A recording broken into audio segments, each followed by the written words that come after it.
Greetings, ladies and gentlemen, and welcome to this latest edition of Tales from Outer Space. Hope you enjoy. Drawing Borders to Independence, written by JCB 112.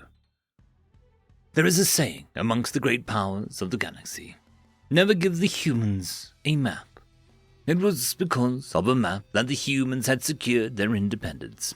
It was because of a map that they entered the galaxy as a fifth great power.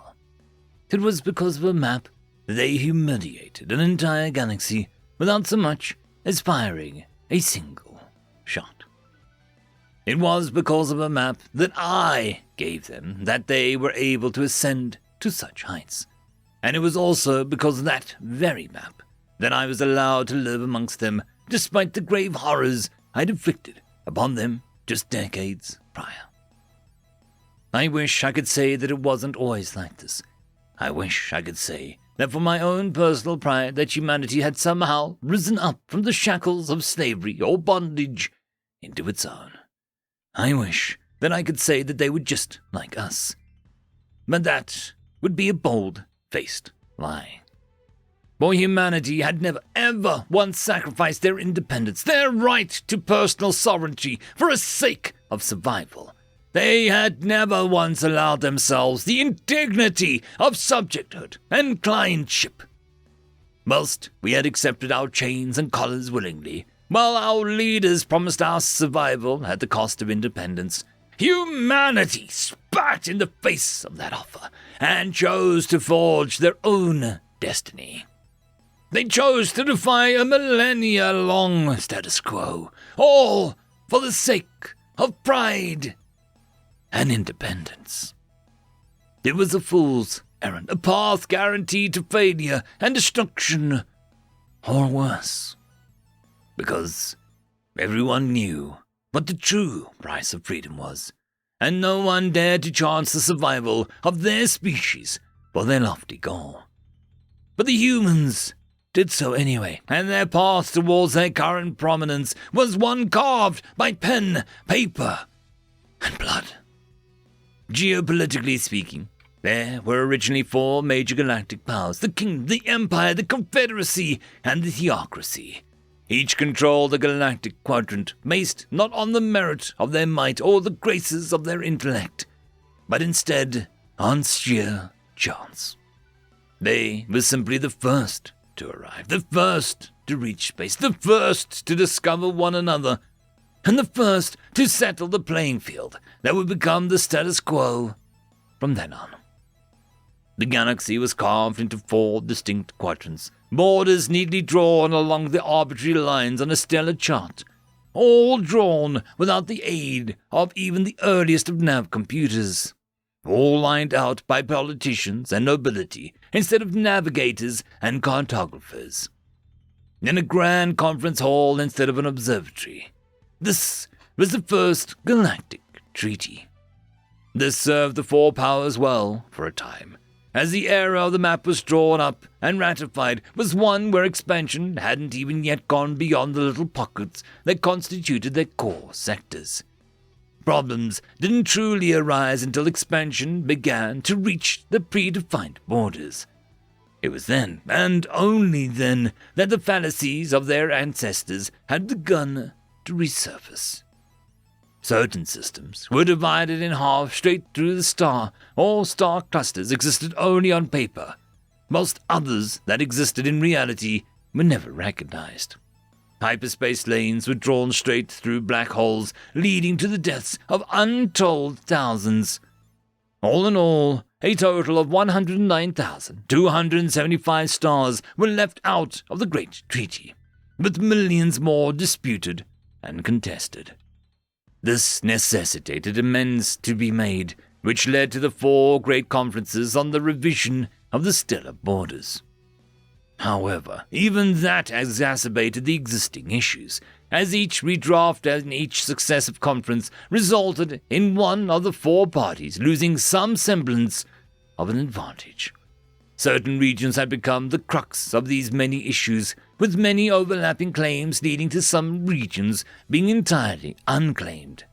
For, if either side claimed it, it would mean that the admission to one of the boundaries set forth by the highly controversial Great Conferences. It would mean the acceptance of a map which inherently put one of the powers at a loss. The discovery of the plasteel deposits, native antimatter pockets, and other advanced resources that hadn't even existed when the first borders were drawn up complicated matters even more so, intensifying the disputes and locking the four powers into a great Cold War. What had first been maps drawn up in an effort to secure a lasting peace for all was now the source of all conflict that threatened to plunge the galaxy into a war it was supposed to prevent. Like many species, humanity only arose after the great powers had ratified the Great Treaty. Like many species, humanity was seen by the great powers as but a primitive, subject race to be exploited and subjugated. Yet, unlike many species, humanity had not emerged deep within any great powers' claimed territories, but had ended up right in the heart of disputed space. And not just any disputed space, but the great quadrilateral of Sectus Aurelius. It was famously the only border that was disputed not by two or three, but by all four of the great powers. This vast swath of space measured 5,700 light-years at its greatest length, and it held an extremely dense collection of stars. Yet its territories were woefully unexplored, its resources completely unknown. For the entry of any ship affiliated with the great powers would inadvertently lead to a conflict, war. This was all due to the series of several treaties attempting to clarify the borders, making the situation worse. Human ships were first detected at the height of the Great Cold War. Their make, model, and strange engineering, as well as their presence in the Great Quadrilateral, had forced all powers to consider their next moves wisely. All sides understood that if humanity joined, they could stake a new claim based on the will of subject race. That fact alone would offset any old maps and treaties and would allow them to finally end the Great Quadrilateral debacle, with one side benefiting from it all. The kingdom went first, approaching humanity with their typical proclamations and tithes and patronages. They painted the galaxy as a cruel and unforgiving place, with the only benevolence out there being that of the kingdom's graces. The kingdom would protect. The kingdom would shelter. The kingdom would aid, all for the cost of humanity's independence. But humanity declined. The theocracy went next, approaching humanity with missionaries and prophets. They painted the galaxy as a cruel and unforgiving place, with the only path to salvation being with a strict adherence to their faith, and the conversion without cost of tithes or levies. All it would cost would be humanity's faith and independence. But humanity declined. The Confederacy followed, approaching humanity with merchants and entrepreneurs. They painted the galaxy as a cruel and unforgiving place, with the only path to prosperity and survival being the integration of humanity into the greater network of trade and connections the Confederacy exclusively held. All it would cost was the contract of subjecthood and clientship. But humanity declined. The Empire was the last to attempt to negotiate, approaching humanity with a fleet and an army. They painted the galaxy as a cruel and unforgiving place, with the only assured path to continued existence being humanity's acceptance of all direct imperial rule and occupation. Humanity likewise declined. It was at this point that the great powers decided to push humanity directly into the fire. None could risk a direct engagement, as it would paint their claims as null and void. Harming a prospective subject race was a heinous crime after all, and so they contracted the pirates and great nomads. The resulting war, if it could even be called that, was brutal and disgusting. I should know. I participated in 10 out of the 50 years of what would be known as the Golden Age of piracy. We raided human settlements, displaced and forced out hundreds of thousands, even millions of these new, squishy mammalians. We pillaged and took what we wanted, plundered to our heart's content. We pushed humanity back further and further. Yet, humanity did not break. The great powers could wait. Their patience had held up through thousands of years, after all. What was a measly few centuries, if that's what it took to grind humanity down to dust? Even if humanity did completely collapse, they could simply swoop in and clean up after the pirates, splitting the territories between themselves now with the casus belli of peacekeeping and anti-piracy operations. They would appear as heroes in the galactic history, a history that they would write. But it didn't go that way, because humanity simply waited, bided their time before springing their traps. There was a reason why they were the spread so thin, why we had managed to displace not billions, but mere millions. They were all hiding on their homeworld. Another interesting fact to note is that region's distinct lack of native antimatter deposits.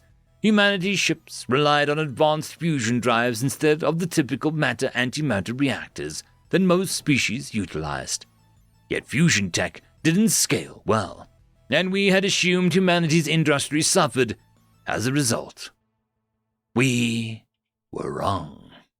As we approached the Sol system, the coordinates being leaked by the human defector to our cause, we had anticipated resistance no greater than the ones we'd seen from the colonies. A few fleets of a few hundred ships, few orbital defenses. But what we encountered shattered us, our ships, our worlds, and our entire way of life. As we exited, we saw no sun and no radiant heat signature. By the time we detected it, however, we were too late. Our fleets were vaporized, but I had managed to survive in an escape pod, so I was able to process what had happened.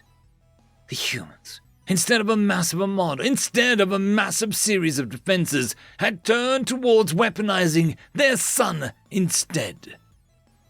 I was swiftly captured, questioned, and interrogated. This was where humanity learned of the true nature of the galaxy. This is where they learned of the 4 great conferences and the geopolitical leverage they truly had. This was where, with their nigh impenetrable defenses, they realized that they could carve out their own independence. And so, a message was sent out by the humans requesting a formal delegation of all 4 great powers on a small, unassuming station just outside Sol. The delegations arrived in full regalia and with grins plastered on their respective faces. The lack of a sun and what they assumed was a dead system didn't bother them. For in their eyes, this meant the pirates had done their job. Humanity had no better place to gather and discuss terms. This was all they had left. Or so they thought. The human diplomat, the now renowned and lauded René Teller, had this to say to the representatives of the great powers. I thank you all for being here, especially under such short notice. For today, humanity wishes to announce its intentions moving forward, to clarify its place amongst the stars, and to propose to you our acceptance of any one of the borders explicitly outlined by the 4 great conferences.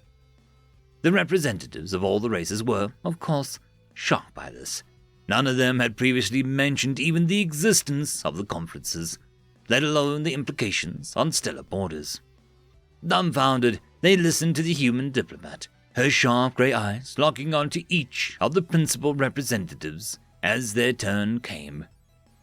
If humanity were to accept the Empire as our new liege, then we humbly request their ratification of the first conference's borders, as that would put the entirety of the Great Quadrilateral within their borders. That would, of course, mean the loss of 22,000 star systems from the Empire's borders. But of course, the Imperial delegation would not mind the loss of 22,000 centers of industrial shipyards and fabrication hubs, would they not? A silence filled the room as the human took it aside to continue. If humanity were to accept a theocracy as the new guardians, then we would humbly request the ratification of the second conference's borders, as again, that would put the Great Quadrilateral within their borders. However, I would be remiss if I did not mention that these borders drawn up years ago would mean the loss of a total of 217,972 theocracy star systems to the rest of the great powers, 150,000 of which would be going straight to the Empire's own borders. The air within the room felt stale, thick with the sweat and heat radiating from each of the delegations. If humanity were to accept the Confederacy's proposition, the contract as a client state, then it would reason that the ratification of the Third Conference's borders would be most expedient into opening up the trade post haste. It would only cost a mere 700 star systems, and the redrawn borders would merely carve out a total of 4,000 new Confederate enclaves within the Empire and Kingdom. I'm certain your defense strategies can figure something around that. Or am I mistaken? The Confederate representative hissed at that, which prompted the rest of the gathered representatives to glare silently at that loss of composure. Finally, if we were to accept the Kingdom's patronage, the borders outlined by the Fourth Conference would certainly have to be respected. Of course, the Kingdom stands to lose no borders, no star systems, but actually stands to gain 5,000 more, yet, these 5,000 stars, if the testimonies of the survivors of the last pirate armada are to be believed, are the veritable heartland of the great pirate bands and nomad tribes, are they not? Whatever the case may be, I am certain the wizened and enlightened Kingdom can handle having these pirates in their own borders. The room, now so silent that a pin drop could be heard from a light year away, was suddenly plunged into darkness, with all artificial light ceasing operation. Lord Atalan, the human spoke with an insidious warmth, I do not think that you'd have to worry much about the pirates, though, as we have dealt with their main armada. Please, look out the windows. Without warning, the dead solar system glowed to life, the light from the sun having been revealed to have been hidden behind a series of massive metallic constructs, each moving independently of one another, each controlling the light's trajectory, now highlighting the wreckage of the fleet that littered the outer solar system. So, what will it be, esteemed delegates? Who wishes to claim humanity and the Great Quadrilateral? It took a few minutes, but after a long while of silence, most of it was gawking at the great Dyson sphere that lay beyond. All parties signed off their respective decisions. The Kingdom dismisses any and all claims of patronage over humanity, and by extension the Great Quadrilateral.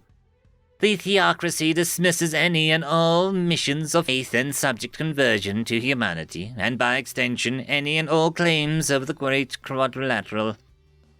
The Confederacy expresses no desire to offer humanity clientship or subjecthood, and rescinds all existing contract proposals.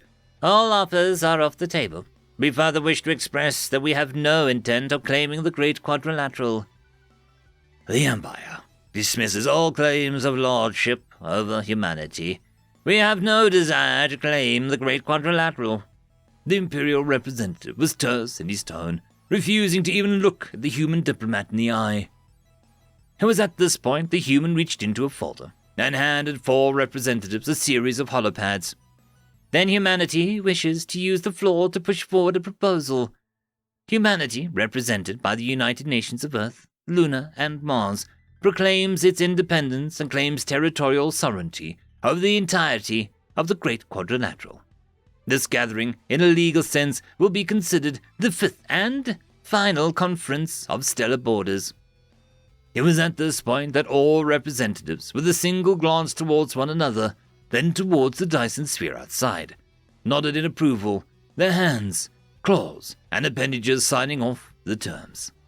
With a few flicks of their wrist, humanity's independence was guaranteed. In the span of an hour, humanity had done what no other race had, over the span of tens of thousands of years. they'd secured their independence and opened the chapter to a new age in the galactic history. All because of a map. End of story. I would just quickly like to thank the T5 channel members and patrons: Caspar Arnholtz, Cam Maxwell, Barkey, It's Difficult to Pronounce, Lord Azrakul, and Arcadian.